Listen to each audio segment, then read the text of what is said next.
The number of worldwide air travel passengers could soon decrease. That's according to a new report highlighting a phenomenon of so-called flight shaming. The survey by Swiss bank UBS found that while global air traffic is currently growing, a fifth of respondents across the US, Germany, France and the UK had recently cut back on flying over environmental concerns. And if this trend continues, they expect growth could be halved. Some are calling it the Greta effect in honour of the famous teen environmentalist Greta Thunberg. And it's become a hot topic online, with an Instagram account devoted to highlighting the carbon footprints of travel influencers. And debate on Twitter about what flight shaming means continues. And this flight shaming BS being part of the Greta effect. Traveling is one of the things that helps you learn the most about the world around us, about the people and cultures of the world, and helps everyone understand each other better. Flight shaming shouldn't be a thing. If you're cash limited and time limited, you haven't got the funds or time to schlep overland or sail for your 1 or 2 holidays a year. Instead, shame those who do business trips where video conferencing would suffice. Still not quite sure about the impact of flight shaming. People just love the freedom to explore, but there's definitely room to consider alternatives and to make travelling more reasonable. Flying back and forth to business meetings in one day, not always necessary, I guess.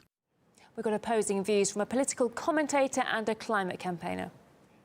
Airlines they're increasing their low-cost short flights and long-haul flights. It's allowing people to travel to destinations they've never even dreamed of for a lower price. The most important thing is to show the effect that it's having on the earth and how we can better it. I don't think there's any evidence that suggests that by reducing our travel, that somehow is going to have a significant impact on the Earth's climate. And if there is that evidence, I haven't seen it yet. To get a flight from London to Nice is about 1.3 tonnes of emission of carbon dioxide that's emitted, whereas, for example, going by train is only 123 kg. So I think the main focus is that you should be travelling friendlier if you can, rather than getting on the plane. And this is the pernicious aspect of this whole sort of green agenda.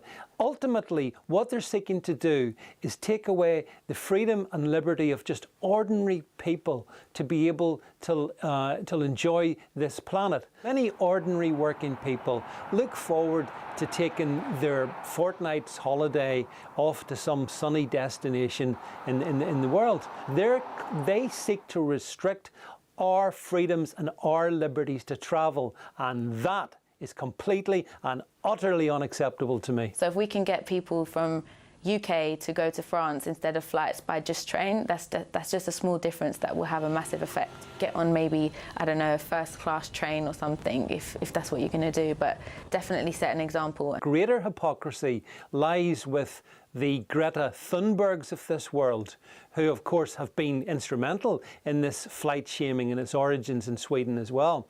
And I'm sure viewers would be interested to reflect on the fact that whilst Greta managed to make it across the Atlantic in a millionaire's solar-powered yacht, she also had to fly over 5 crew members to be able to get the boat back to Europe. So no matter how you look upon this, it's hypocrisy almost on a cosmic level from these people that don't really seem to want to deal with the hard realities of the fact that most of the issues that affect our planet come from the big thing that shines in the sky, the sun. And that's the unvarnished truth that they all run from. And instead, they virtue signal about flights.